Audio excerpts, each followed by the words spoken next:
You know, I'm reminded of the old expression, a high degree of structure allows us to be spontaneous and flexible. So when we started talking earlier this afternoon about, oh, let's just change this, change that in the last little while, it's kind of mushroomed. So thank you, Jean-Luc.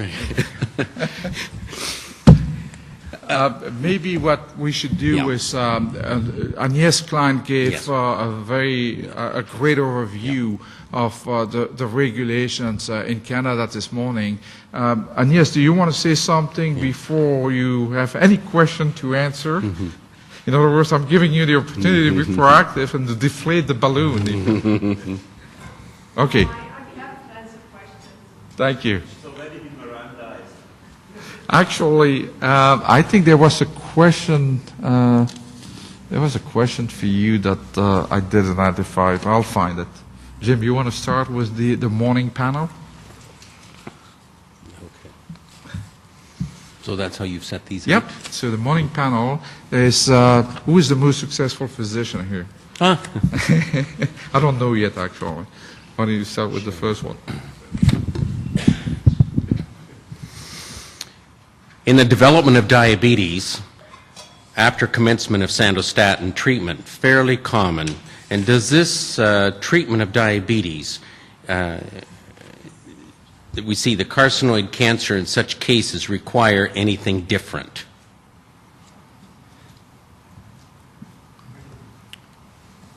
I understand the question, because one of the observations of folks with carcinoid tumors, ileal neuroendocrine tumors, is that when they begin octreotide, they can become hyperglycemic. Sure. And that mechanism may well be because of the inhibition of insulin directly by octreotide, although it's not a primary receptor for octreotide.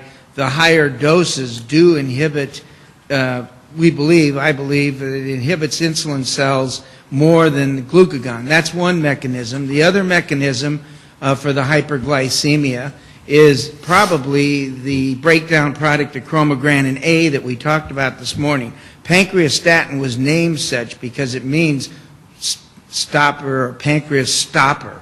And in fact, it mediates a stimulation of glucagon, which then causes hyperglycemia. So there are two mechanisms. It's usually observed when people start higher doses of octreotide.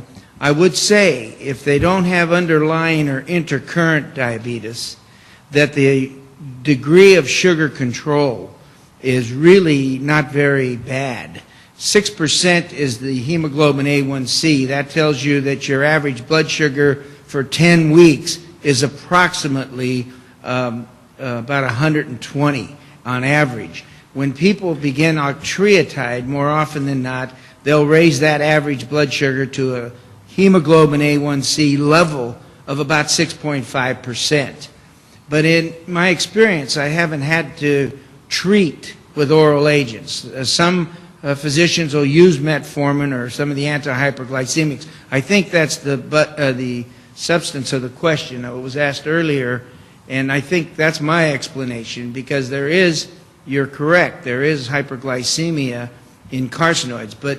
And I think one of the mechanisms is hormonal, namely pancreastatin turning on glucagon, which raises sugar. The other is induced by somatostatin itself. In very, very high doses, it will inhibit insulin and has been used successfully for metastatic insulin-secreting tumors.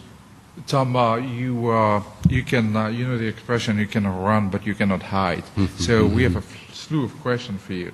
So why don't you keep standing up, and we'll do that here. Graham, for security. Okay. Do SSRIs have any effect on neuroendocrine tumor secretion? Yeah, and that's an excellent question. Serotonin reuptake inhibitors, if you look at the site in the PDR, in the information, in fact, in the New England Journal of Medicine a few months ago, there was a large paper on what they call serotonergic crisis. And in fact, people that take the older, higher concentrations of the antidepressants like Prozac and Zoloft and some of the others, more powerful SSRIs, you can precipitate a serotonergic or carcinoid crisis. And there's been at least 3 paper case reports recently. I think fluoxetine is the one I'm thinking about. But these are folks who have carcinoid and who take these high SSRIs. And that does, in fact, can indeed induce worsening of the serotonin levels in the blood. And they always said, well, the SSRIs just work to block serotonin in the emotion center where it works. That's just not true. It raises serotonin. 80% of your serotonin comes from fibers aligning your intestinal tract. And the fact that you're taking octreotide, and there's a bit of naivety in the early thinking about taking antidepressants such as a serotonin reuptake inhibitor, if you have, which is, I mean, serotonin, I mean, that's what you do when you take an SSRI. You're really blocking serotonin, and people bathe in it when they have ileal carcinoids particularly. So that's gone by the boards. I don't think sandostatin works all the time that well to protect you if you need an SSRI. And I personally don't recommend them, and if you use them, they should be used in the lowest concentration of, and not the long-acting ones that hang in your body for 7 and 8 weeks. So I think I'd be real cautious on it and make sure that they use a milder SSRI if you suffer the high serotonin levels. Okay, thank you. Next one. You mentioned that if you give enough meds to block symptoms, then you have saturated the tumor. However, how do you know you've given, quotes, enough to get the tumor if there aren't explicit symptoms? That's an excellent question, and I think one of my slides I went through rather quickly is indication for somatostatin congeners.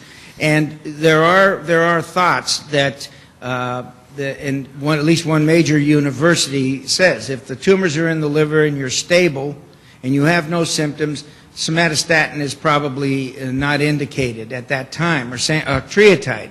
But in fact, if you go back to Krening's original Annals of Nuclear Medicine, they very clearly said after 10,000 octrea scans that, and I'll quote it because they say, if you're octrea scan positive, number one, that tells you you have the locks, you have the receptors on it. And I think I'm very, very close to empirically recommending that. If you have progression by CT and no symptoms, you really should be on octreotide. So no symptoms, progression of CT progression, which as we've learned is the gold standard, but it's not the most sensitive. But if you start seeing progression and you're octrea scan positive, you should be on it. The other way to do that is if you have a marker like pancreastatin. If you have progression in your liver, pancreastatin will go up. It just doubles or triples, and you can use a trial of octreotide if it inhibits pancreastatin by 20%. That means you have receptors, you have locks on the tumor, and you're going to be affecting a good outcome, a good stabilization with the sandostatin. Jill Ardville, I think is her name, from Belfast, England, Ireland, just showed that paper. They went back retrospectively and looked at pancreastatin levels, and people who were on sandostatin, and it dropped the pancreastatin level, boded very well for stabilization of tumor. So there's two ways you can do it. Biochemically, if you have a marker, or if you choose, or they choose, or you choose together, do a CT scan, follow it every 3 or 4 months, because I'm very nervous about that. If people have neuroendocrine tumors in their liver and they're not on octreotide, I make darn sure that I'm following them with CT. I just need a little excuse to put people on octreotide for just that reason, because it's slowing the tumor down. In terms of the receptors for target tissue, it was all learned with the subcutaneous, the short-acting octreotide in the 80s. And that is that if you give enough to make them symptomatically improved, that you have much, much more more locks on the tumor than on the target tissue. And you are saturating. We now know levels of octreotide and what it takes. 3,000, the number 3,000 to 5,000 in your blood, and you can get an octreotide level, you saturate about 50% of the receptors. Exactly. At 10,000, it's... That was my comment. Yes. You should give up on the ideas that you really can saturate or block a tumor with giving sandostatin. I mean, we have done receptor PET-CTs in patients under 2 milligram, 2,000 microgram of octreotide, and you still see a lot of uptake. Yes. And another thing, just to mention that, there is upregulation of receptors by sandostatin. You know, we did a comparison in patients with or under sandostatin treatment and without treatment, and what we have seen is that there are patients receiving sandostatin and then pausing for 4 or 6 weeks have higher uptake on the receptor PET-CT than those having no sandostatin. Okay, I think it's a real functional thing. It's not a blockage, you know, like all the receptors are blocked or so, and you need such amount. You will never be able to block all the receptors. You won't achieve it. I totally agree in that you can teach the cell to make receptors, or at least to upregulate them with a trial of octreotide. I agree with that completely. Tom, another one for you? Sure. I think one of the reasons why we're having this meeting is to have a bit of a dialogue. So you've heard one side here, and I think it's very important. I know I was a little bit challenging this morning, and I will challenge actually this afternoon as well. Although you've heard that octreotide and octreotide levels and octreotide scintigraphy is important, it is not the be-all, end-all. And in fact, I am concerned, and I think, in fact, Tom, you made this point earlier, that most somatostatin receptors, when they become occupied, regardless of what drug or what level, don't get rid of a tumor. Yeah. And I really think that we need to be moving much further ahead, and we have learned our lesson, because we've had octreotide for 20 years. And it's good, but it's not excellent. And I want us to really start moving way ahead, and the idea of just pumping up the octreotide dose is just not good enough. No. I want to see pathways that are activated that will kill a tumor. And this cannot and has not been achieved by octreotide. And I am concerned about this. And I'm a hormone specialist as well. Yeah. And I think it's good to shut off hormone secretion, but it's not the be-all, end-all. I want to be able to see evidence, not just of a hormone coming down, not just of a CT showing stabilization. I want to see the tumor actually getting smaller, and I want to see its metabolic activity being killed, and I want to see evidence of a tumors actually dying. And I believe that in 21st century, as John-Luc mentioned, we have the opportunity of achieving this. And one of the greatest struggles, I think, is going to be now to take advantage of drugs that are off the shelf, available for other cancer indications, and being able to apply them intelligently for this type of disease. Yeah. I think it's doable, but I think it's going to be necessary to match the right patient and the right tumor with the right drug. Yeah.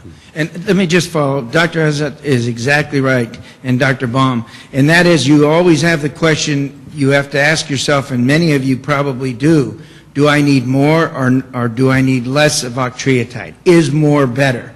And I think the answer, at least in the short term, not the chronic term, and the way you answer is more better is if you're on long-acting repeatable and you take rescue and the symptoms improve or they don't improve.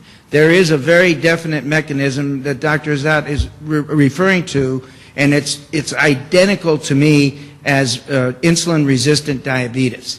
If you raise a hormone and sustain it in the body, like you do with a type 2 diabetic who has more insulin early on than normal, then you tend to turn down the cell's responsiveness to it.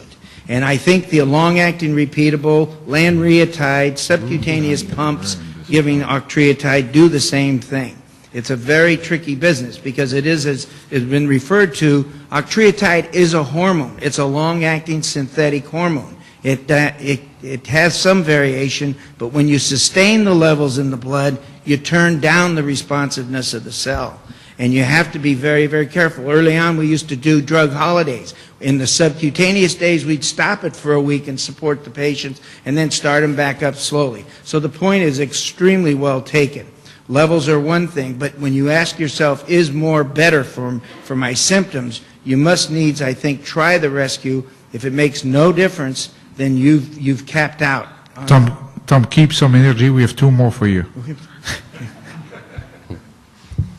Thank you. Is there any evidence that use of anti-angiogenic agents may cause tumors to grow more aggressively when the disease reappears? Sorry. That's an awfully important question, and the person I referred to on that is Dr. Gene Woldering from LSU, and he has unique angiogenic models where he chops up pieces of fresh neuroendocrine tumor tissue and he tests drugs against it. And he now is able to show inhibition of angiogenesis. He can also now show stimulation of angiogenesis. And it says you're referring to in the question, there may well be a biphasic responsiveness. Certain concentrations will do one thing, another concentration may do another. I will say that the one we heard about today, pezeriatide, that's the new one. It's not out yet. It may replace octreotide. We don't know. But that has a very definite biphasic responsiveness in that there 40% of the vessels may grow and not. In terms of the other anti-angiogenics in his model, there are very excellent inhibitors of tumor vessel growth. And those are the ones that we've heard a little bit about. Dr. Ezet was speaking to sorafenib, and we were talking about Sutent, some of the ones, and I mentioned 2 of them on the board. But those look like they have an anti-angiogenic effect that seems to persist. One thing, I don't think they're going to be cidal drugs. They're going to be stabilizing drugs. They're going to, you choke the root of the tree and it quits growing. And that's what I think the mechanism in part for some of these anti-angiogenics are. We have 1 more for Tom? Or no, we've asked those. I'm sorry, Tom, we're running out of questions for you. I have a question we have a question for Dr. Buscombe. Is do you expect the UK soccer team to win the World Cup? No, it's not. Excuse me. No, probably Germany or Brazil. I can only say that South Africa's chances are less than England's chances. Yeah, that's a very good question. Yes. Okay, this question for you, right? Belgium. Canada produces Y90 and lutetium-177 and ships to the UK. Then our patient is shipped to the UK for treatment. Thoughts? Yes. Well, Al Gore probably have something to say about that, wouldn't he?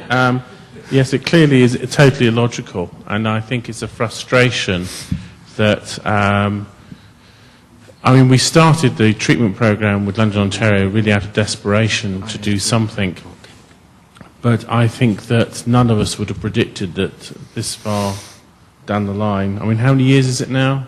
Robert, I think it's probably 6 or 7 years now patients have been coming over. And we would have hoped that there would be a local solution to a local problem. And I think clearly this is what this group has got to work for. I would hope that those people who work in both the bureaucracy as civil servants and as politicians would understand the bizarre part of that statement. Clearly there are physicians in Canada who are quite capable to give ready-labeled products safely and effectively, and it would appear to me bizarre that they should continue much longer. And it would be I will be very happy, in a strange kind of way, not to see any patients in Canada, knowing that they've been looked after in Canada. Yes. But the solution might partly be in your hands, because when you can demonstrate politically and publicly as a body just how stupid this is, and they don't just come to the UK, they go to Germany, to Holland, to Switzerland, and the same from North America. Thomas was saying how he sent so many patients to Switzerland.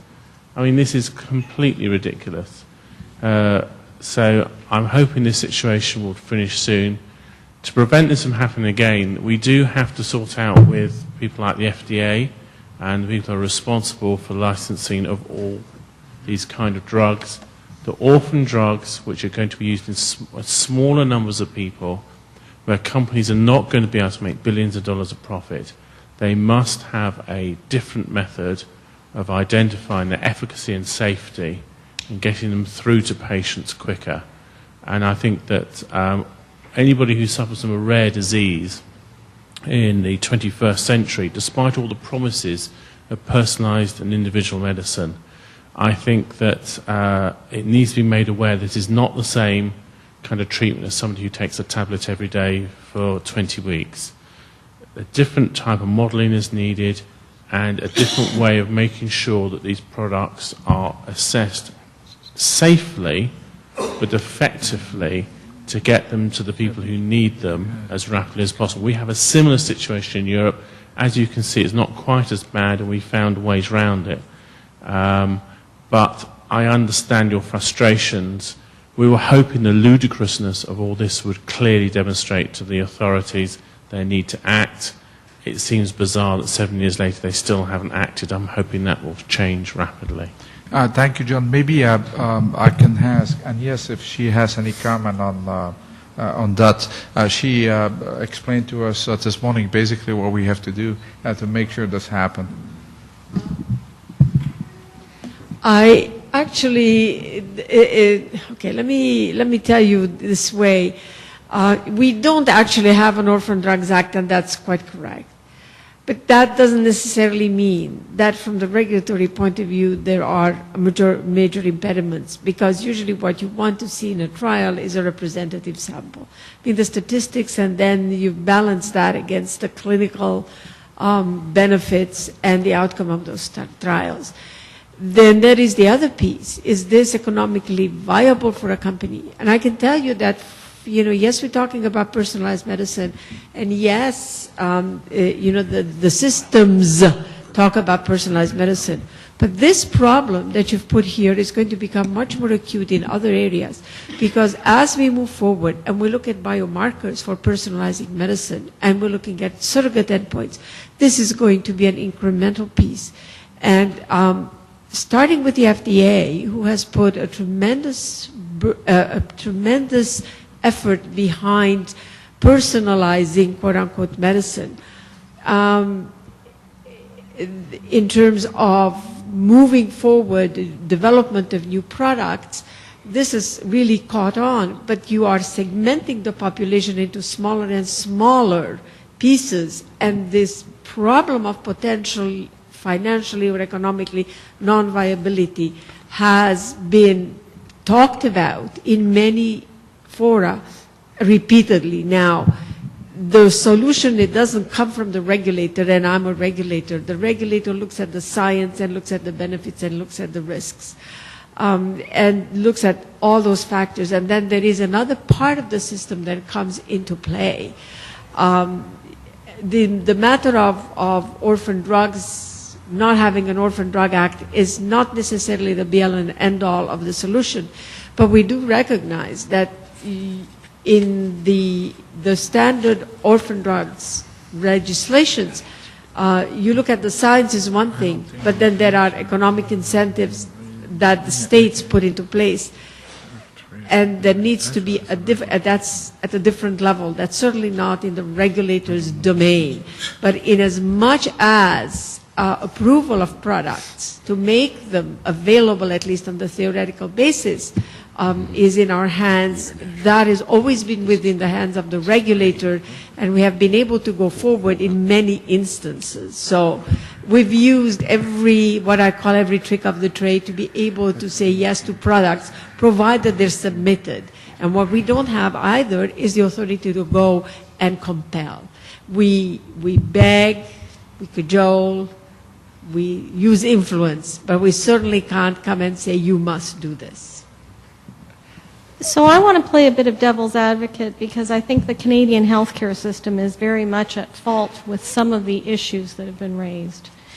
The issue of personalized medicine means that we now have to spend a lot more money on each individual patient to identify what their disease is, what the specific subtype of things that have gone wrong in that special tumor are. And if you look at the U.S. now, people are sequencing every tumor for every patient so they can identify targeted therapies.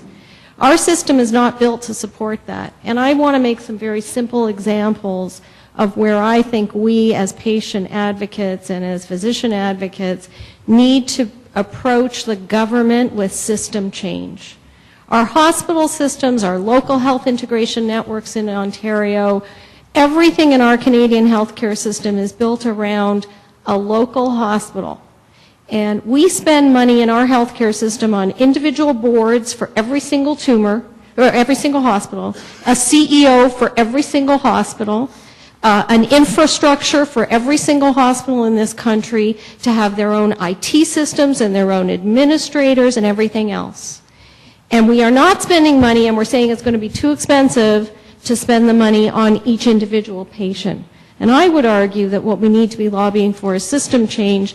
We have a publicly funded healthcare system. We've heard about the UK experience. There are a lot of lessons learned there. I very much enjoyed your talk and the discussion of the history and how this grew out and how people have rationalized costing for healthcare into the region for the primary care, but then a system-wide process for referral and subspecialty care and approaches, which I think is admirable. And I think we in Canada should be lobbying for much more of that. In today's world with IT, with PACS radiology, with telepathology, with all of the things that need to be done available to us, we should be trying to establish a system that will support individual patients, not individual hospitals. Can I just want to make a few comments on that, in that regard. And it's not actually to answer those comments, but to go back to a little bit of history on the Canadian health system. I was a medical student when the universal healthcare system came into being. I had started my medicine in South America where there were insurance schemes. Some of them were union-based, some of them were association-based. The best of all of them was the one that was run by the local medical association. Believe it or not, it was a non-profit piece, and it was extremely well run. When the government started the healthcare system, all medical schools were asked to put in briefs and comments. And actually, the comments that you made was you practically voiced almost verbatim the content of the brief that University of Toronto graduating class put into the system.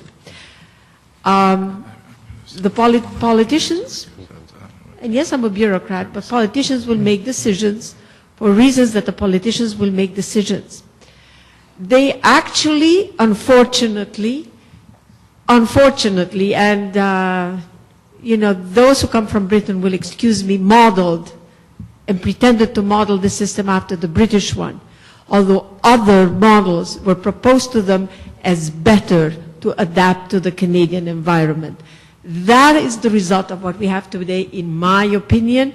So, you know, so I'm taking off my hat because I'm a physician. From my perspective, I could not agree with you more. But I have no, where I sit, I sit in the regulatory system. And sitting in the regulatory system, I have no connection. I'm completely disconnected functionally and authority-wise from reforms of the healthcare system. And any reform that needs to get injected into the healthcare system needs to come from physicians who are advocating for a change in the system. And I don't want to get ahead because actually my husband happened to be a dentist and he happens to have practiced in the British type system. He saw the consequences of dentistry from the British system, and he has his own opinions about what the system should or shouldn't do. John, before you answer that, I'm a patient advocate, and you heard me, I think, loud and clear. But I have to mention to you the defense of Health Canada, to the defense of the government. there are two major initiatives which started probably in the late 90s, early 2000. One in southwestern Ontario, the other one in British Columbia is the CDI project, which is basically gathering all the information on an electronic platform. And in southwestern Ontario, we do have a regional PACS. There's also a regional PACS in British Columbia. Is it enough? No, it's not enough. But you were referring to the United States. Look at how much money Obama is putting on the table basically to favor IT. I think the United States, to some extent, even far behind to some of the countries, and to some extent maybe to Canada too. John. I wouldn't advocate using the British model. I was just telling you what it was.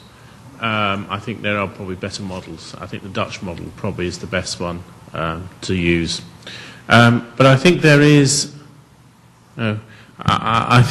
however, something that it's difficult to change the whole world at one go, and you tend to have to do one bit at a time. And I think in terms of advocacy, but there is a point where the structures that have been built around healthcare provision do not respond well to small changes. They respond well to big changes. And one of the things which is true is that, I don't know, what's it, 11% of GDP in Canada goes to healthcare?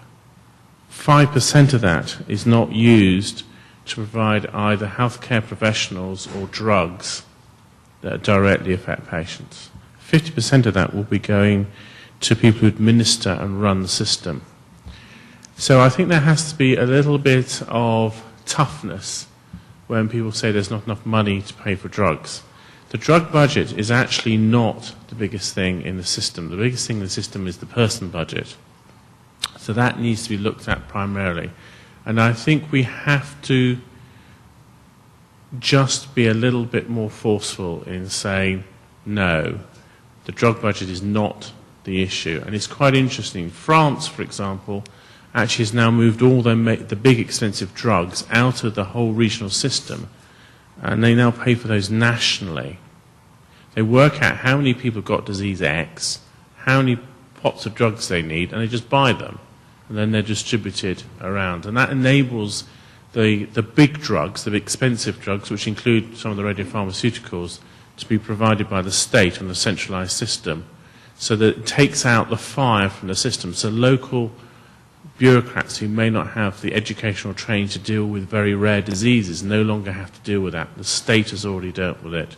And that is another model that may work well, is to take it away from the... Because, you know, let's be honest, often people are trying to make these decisions on funding of a particular person or particular disease won't have the specialised knowledge. Even their medical advisors won't have the specialised knowledge.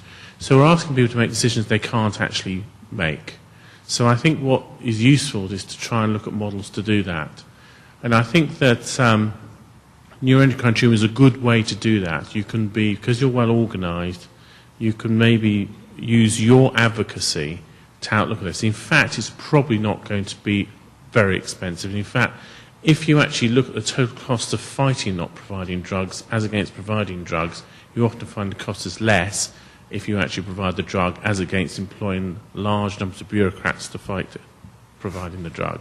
So it just needs to be thought out a little bit more. But it is different, and it is difficult, I know, with any kind of bureaucracy.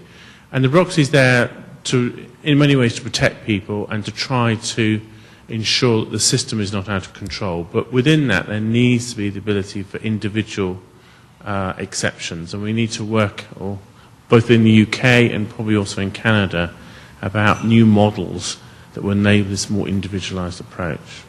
Thanks, John. Rich? Just a short comment. I think it's really time for a paradigm shift if it comes to rare diseases or orphan drug indications.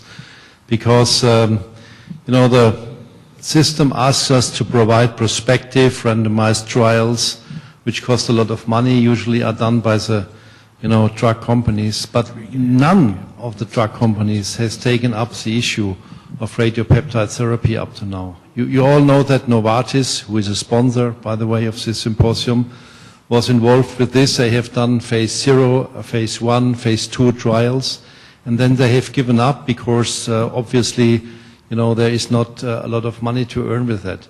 So it's really a deadlock on the one hand, the system is asking us for prospective randomized clinical trials. On the other hand, there are not enough patients to do this, and there is not one company to do this.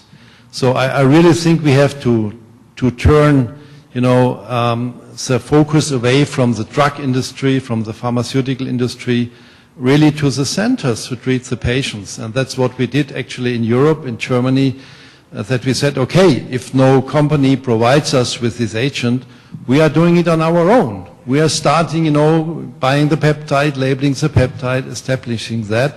And that is now in use more than 15 years, actually, if you start with a Basel trial. And there are more than 3,000 patients treated each year in Europe. And there is, aside from the very beginnings where there were some errors concerning kidney protection and so on, there are no reports on, significant toxicity. And there is this paper by Queckebohm in the Journal of Clinical Oncology showing that there is not a week, not a 2 week, like for Taxol in ovarian cancer, which was approved with 127 patients, I think, with an advantage of several weeks survival. There is year-long advantage of survival. If you look at the data, also our data show that there are really years which are gained. And I think it's just not fair to, apply the usual mechanism for approval of a drug. You should really take these facts. You should really, look into the literature, look into the clinical experience and say, at least we allow certain centers in Canada or elsewhere really to produce these things and to use it in patients. Sorry, just on that, it would follow logically, how much does one treatment at Bad Burka cost, given this experience? And then Dr. Izad had indicated he wanted to respond to before. Good question. If it comes to cost, of course, the answer is always, not one number. I can just tell you what the German health care system is paying our hospital. This is around 7,500 euro. And that includes, pre-diagnostic scans, the PET scans, the dosimetry, the treatment itself, hospital costs, doctor's fee. So it's a package price for everything. And if you are privately insured, of course, it will be a little bit more. I think Dr. But, just to mention cost, 80% of our patients can give up on Sandostatin. And Sandostatin is per month, depending on the dose you inject, between 2,400 and 3,500 euro. So around $4,000 to $5,000 per month times 12. And then you have to compare what are the economics behind that. So I think it's also cost efficient. Thanks, Rick. Okay, thank you. Dr. Izad was commenting. Let me just be even a little bit more specific because I was involved in some of these studies. Health economists talk about the number of dollars required per life year saved of a disease. In Canada, that translates to somewhere between $8,000 to $10,000 per life year saved in the management of a patient with a rare endocrine tumor. We did the cost outcomes analysis specifically to compare what happens if you say to that patient, we're not going to treat you, instead we're going to continue to do the usual, do chemotherapy, continue doing CT MRIs. The cost per life year saved becomes $35,000. So when people talk about the cost of a drug or this treatment being a little bit more, there's the assumption that if a patient doesn't get this effective or more effective treatment, they're sitting in a vacuum. They're not sitting in a vacuum. They're actually, a sick patient is an expensive patient. A sicker patient is the costliest patient because they just keep recycling into the system. Dr. Reed? Let me just give you a quick figure for what we've been doing. Our longest surviving patient is now close to 12 and a half years having been treated. 8 therapies, $5,000 a treatment. And how do you charge for 3 days in the hospital? If you go with interprovincial agreement, it's $1,200. So the patient has had 12 years, 8 times 500, it's 40,000 plus 8 times 3, 3 8s are 24. So basically, say $60,000, 12 years, it's $5,000 a year. It's very reasonable. For example, in the States, they're into microspheres, the Theraspheres, or the whatever Nordion is also selling. I helped do the work with Nordion 20 years ago. London, we're using I-131 Lepidol we get from France. It's $2,500 a vial. We can do half a liver, 2 patients, twice a month. It's 15,000 US dollars for Sirtex, give or take. In the US, for one treatment, you can only do one liver, you've got to do another. The couple of times been asked about by our provincial people want to go to the States to hear about these wonderful things. Certain hospital in the States, the minimum is $65,000 per time that they do an embolization with the microspheres. Now, our Lepidol ain't glitzy. It works. We use chemotherapy. It's a combination of a traditional chemoembolization plus using the I-131 Lepidol. It's dirt cheap. It works. And we've got some very long survivors. The only thing is you've got to be in hospital for 5 days for the antibiotics. But it works. It's cheap. And it doesn't cost a lot. But everybody's suddenly gotten fixated on the high-tech $15,000 bomb. You know? That's the problem. Everybody's blitzed. Everybody's been seduced by the drug companies. I shouldn't say that. That's wrong. Everybody's been seduced by marketing, and often it's being marketed by the physicians that are going to some of the meetings. I'm not sure if Dr. Reed said I'm wrong or Dr. Wong. So Dr. Wong, please. No, sorry. There's nothing wrong. Anyway, the point being is there are alternatives. They may not be as glitzy, but they're cost effective. I'll keep quiet and let Ralph do it. I think the current system we use for approval of drugs kind of reminds me of Winston Churchill. I'm paraphrasing him, who said, democracy is the worst form of government except for everything else. And I would want to inject a word of caution about leaping into therapies without adequate information behind it. I mean, the breast cancer groups continue to do this. Look at the fiasco with bone marrow transplants. And then with Taxol and first-line metastatic therapy, when they leapt into it and they pressured everyone to get into it, and then lo and behold, we're killing more women than benefited for the high dose. And I would like to refer to another tumor, which is not object here, but has shown what happens when everyone gets together at the right time with the right drug. It could be a radiopharmaceutical, and that's imatinib mesylate, Gleevec, for GISTs. GISTs are just as rare as this disease, and yet from the first reports in the New England Journal of Medicine in 2001, the drug got approved in 2002. I've never seen a drug like that. We had randomized phase 3 studies, 2 of them, one from North America and one from Europe. And a drug that in a tumor, albeit has a slightly different natural history, but we got the data that we needed. And this is where the role of the cooperative groups, ERTC, NCIC, the intergroup mechanism works. They can get the drugs, they get funded by government, and we could actually do these trials. But it requires several people to park their egos at the door and to cooperate and realize that these are very important studies that have to be addressed. And I've only been practicing for 13 years, but I've seen the consequences already of leaping into therapies without adequate information or data. We can actually harm patients. And as physicians, it's prenum non nocere. First, do no harm. Dr. Wong, we have at least one more question for you. Okay, I heard today that carcinoid disease can exacerbate or cause arthritic jaw conditions, e.g. shoulders, hips, feet. What can we do to relieve pain? Please explain how this happens. I'm not quite certain of the mechanism. I would want to defer that to Dr. DeRizio. But from a perspective, you treat the underlying problem, and then you treat them symptomatically as well. So, I think, thank you for that question. And that's called a punt, by the way. Thank you for the punt.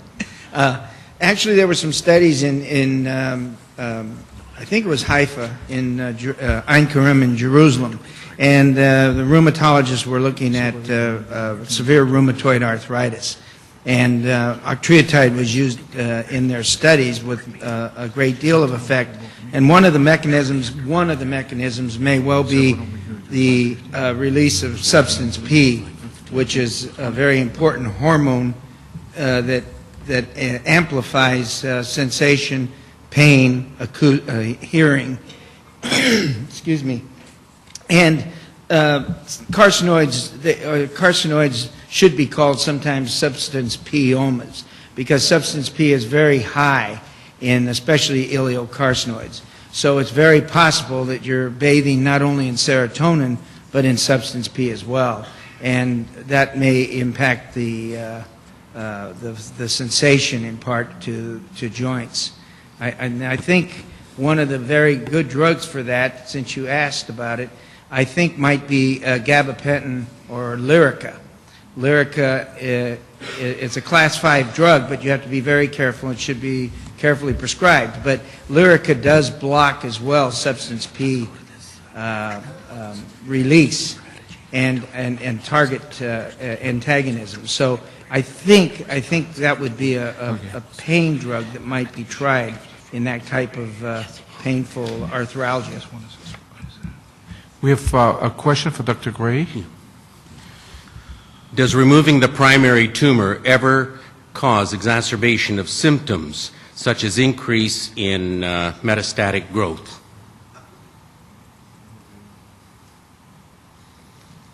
No.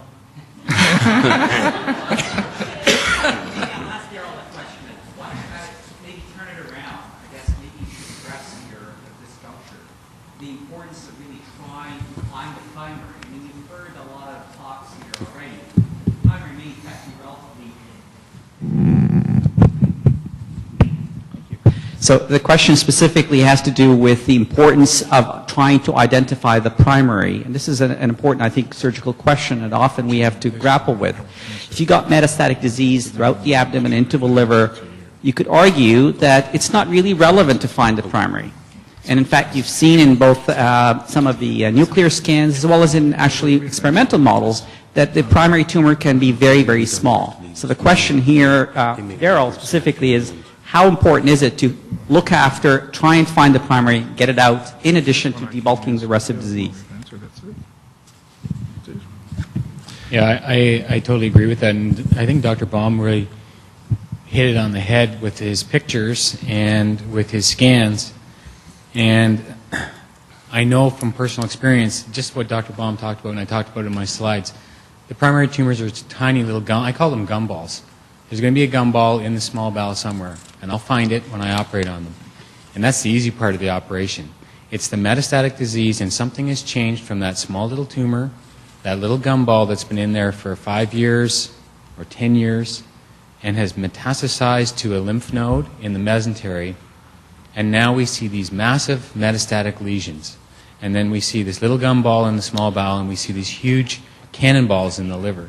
So the tumor has changed. The tumor aspects have changed in the metastatic lesions, and we need to know what that is. We're treating it, but I'm not sure we know why or how we're treating it and what's happened.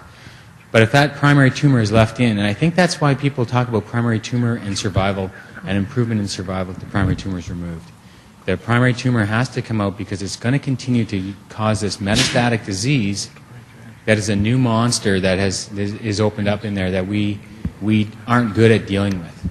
We're getting better at it with a lot of the nuclear medicine regimens now that we have, and if we can get those, that's great. But the surgical primary, the primary tumor, and the surgical removal of it, I think, is probably the most important thing that you need to do to aid in long-term management and decrease mortality and decrease morbidity as well. Thanks, Dr. Gray.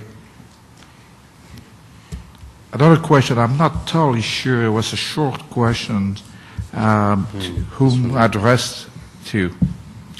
Do patients become or have immunity to octreotide LAR over time? I can try that. One of the earlier thoughts with the subcutaneous was that there was antibody formation, the immune resistance you might be alluding to, and that has just never been shown. That may not be true for the long-acting repeatable. there may be some antibody formation on that. But I think again, it's probably low, so I don't think that's it. And I think Dr. Ezek can answer the downregulation thing that he alluded to before, but that may be more the mechanism than an antibody, an immune factor. Yeah, I agree with that. I think this was one of the initial concerns. In some diseases with long-term use of octreotide, you see a biphasic response, meaning that the patient initially responds, and then afterwards they stop responding after 2 or 3 years of use, and that was the rationale for trying to give interferon to try and potentially upregulate the receptors. One potential mechanism for developing what's referred to as tolerance is looking for antibodies. So both we and a number of other groups have looked for that. And what happens is when you initially start the patient on treatment, up to about 10% will develop immunoglobulins to the molecule itself, and particularly to LAR. However, what we did find is that within 6 months, those antibodies go down. So it's actually exactly the opposite. So as they develop tolerance, the antibody titers go down. So that's not the mechanism. The presumed mechanisms for why you lose effectiveness in the long run potentially has to do with one of two things. Either that the receptors themselves become downregulated, and even if you try and increase the dose, you don't get any more bang for the buck, so to speak. Or alternatively, what you have is an entirely separate clone of tumor. And that, I think, is really the much more likely mechanism, and it explains what Darryl was just talking about earlier. You actually have, if you think about it, if the tumor starts as a primary that doesn't really grow very well, means that it has used machinery that allows for access to invade and traverse. And it's where it identifies itself in the metastatic site that it sets in motion a new program that allows for growth. So as a result, the mother-daughter relationship is very separate. The primary and the metastatic sites rely on different mechanisms of growth. And that, I think, is something that's going to be very, very important. And it's probably one of the reasons why I think it's important to try and capture the primaries in many instances so that we can actually learn some more about this particular tumor behavior so we can better predict and identify who's likely getting into trouble. One of the problems that we have right now is we're always working backwards. We're waiting to do the scans to look for tumor progression to be able to act on it. What we really need is to be able to identify the patients who are likely going to get into trouble, i.e. make a prediction, not act on after the fact. Just one small comment to this. There is one very simple reason why sometimes LAR is not working, and that we have also discovered on PET-CT scans. This is an injection technique on the one hand, okay, because depending how big you are and how long is your needle, many of these doses are not really intramuscular but are really in the fat tissue. So it's a very simple thing. And another thing, and that came up when we started doing FDG studies in this patient, is that many, probably not many, but some patients have a really severe reaction, in the muscle, a local reaction, obviously to the LAR component. It's like a hyper-allergic reaction. You see a lot of FDG uptake, which corresponds to probably activated lymphocytes. It's like an abscess, okay? And I think in these patients there is something locally going on. It's probably not the peptide, it's probably some of the components which come with the LAR which causes, and I can imagine that if there is a locally significant, immune response or reaction against this injected compound, it cannot work like it should work. Sorry, if I may just interrupt at this point. It's 5 o'clock, and out of respect for the group, I just wanted to say it's 5 o'clock. That was the commitment on the schedule. So this is what I propose. The dialogue is excellent. I would like to, perhaps with your indulgence, say that we will continue for another 10 minutes with the dialogue. Then there'll be a wrap-up from our president, and we will be formally finished at 5:15. I still have a shopping list of questions, though, and out of respect for all of that, and we want to honor our commitment to you, I'm proposing that meet with the medical people who presented today very briefly and impose on your good nature to take a look at these and say, oh, I can take that one, etc. You email your response to me, and then I will put it, Maureen, on our website as a result of this conferencing, and now we are building community and expanding our knowledge, and everybody gets to learn from everybody else. We're all nodding. Okay, so we can do that. So, John, and then I believe Agnes, right? Just a small practical point on the LAR. When you have, my understanding is that Landratide is coming but not here yet, is that right? It's here, yeah. In fact, what we found is a little bit like a drug holiday. Sometimes switching from LAR to Landratide, you can regain control, and vice versa. So if there is a problem with control on the LAR, it's worth seeing whether or not a switch might just improve the clinical situation. No, my comment actually, Dr. Azad kind of covered what I was going to say, in the sense that there's evidence now coming out that when you have a tumor, it's not a single uniform one, and that you have a clone. And what is happening is that, and it's very well shown in actually pediatric neuroblastomas, where you have a stem cell, and as you have now eliminated the tumor, the stem cell is the one that does the metastases and regrows the tumor. So there is this work ongoing at Sick Kids in Toronto that is looking at combinations of chemotherapeutic agents to actually attack the stem cells. And the latest little piece that I have read, which actually comes out of a little article on breast cancer, is the fact that, for example, there are certain cells where they have a mutation such that although it's not a stem cell in the sense of aggressivity, but it has a propensity of detaching and migrating much more easily, and therefore causing metastases. So in fact, now you have created a clone, as you have said. So you, in fact, address this in a sort of a different way. I was going that route, but you went the other route, but it comes out to the same sort of explanation. I'm excited. Okay, thank you.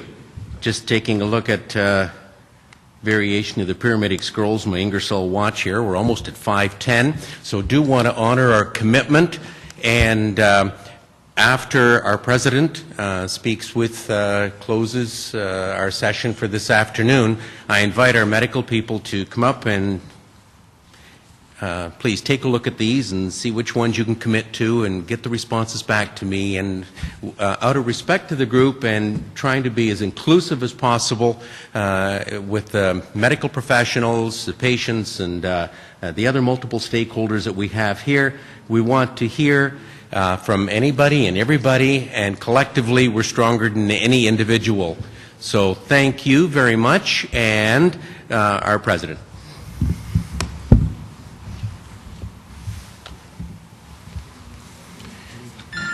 Do you have the rest of these?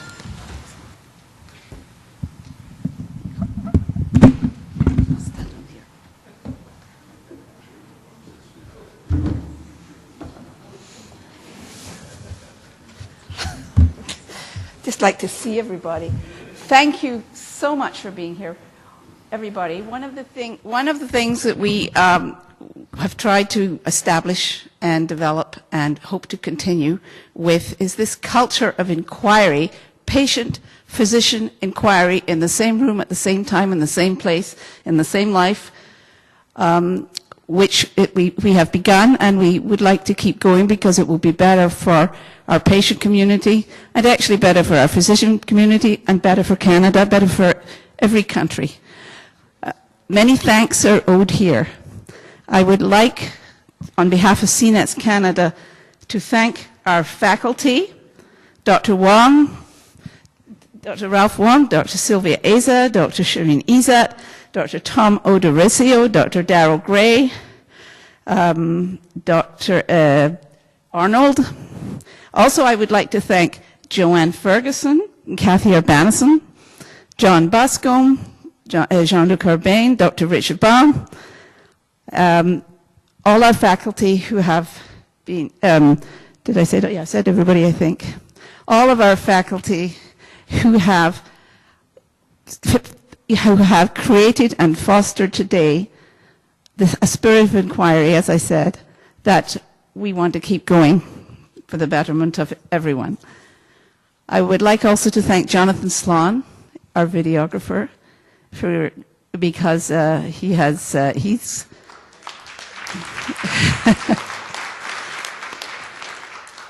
for working to create a record of this conference, which will be on our website quite soon, actually. Jonathan is working with Bill Claxton of cnets.org in Singapore, our sister, brother, fellow organization. And I understand it will be on the site, on the CNETS Canada site, possibly within a week or so, or maybe even, I don't know, maybe in a day or so. I think it could be pretty soon. I would like to thank our sponsors. Without our sponsors, this conference would not be possible. Our sponsors, Novartis, Ipsen, MDS Nordion, Draximage, and just the other day, Lantheus. Thank you so much. We have a really committed board of directors of CNETS Canada. We have really committed members of CNETS Canada. We have really committed patients who are actually another kind of member of CNETS Canada. And in particular, I'd like to mention Sylvia Stein-Hilber of Winnipeg. She's on our board, and she is a member as well, a group leader of CNETS Canada. And it's because of Sylvia's total assurance, total sort of knowledge that this Winnipeg conference would be just the best thing that we've had it. So Sylvia and everybody in Winnipeg, Elsie over there at the table, thank you so much for having us in Winnipeg, Manitoba on May 9th. And it snowed today, and it was just fine. People came through the little bit of spring snow to be with us today. We have 6 board members of CNETS Canada here today, and 1 ex-board member who is staying close to us. The board members who are here today are myself, Jim Cormus, Gurish Shah, Professor Gurish Shah, Gary Johnson, Sylvia Stein-Hilber, Elissa Alter, and Susan Oliver, who has been on our board and is here today offering total support and encouragement.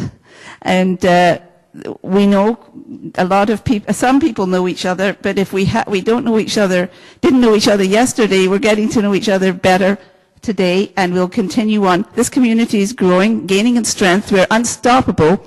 And it won't take long before the world knows about neuroendocrine tumors, and we don't just suddenly fall off the planet in terms of profiles that are, I don't know how, we actually don't have a profile. We'll gain a profile. We've fallen off the bottom of the Canadian Cancer Society list. We're kind of creeping up the bottom rung. But maybe we'll get a little, hopefully before too long we'll take our place beside the other cancers, and we'll be recognized as such. Thank you very much.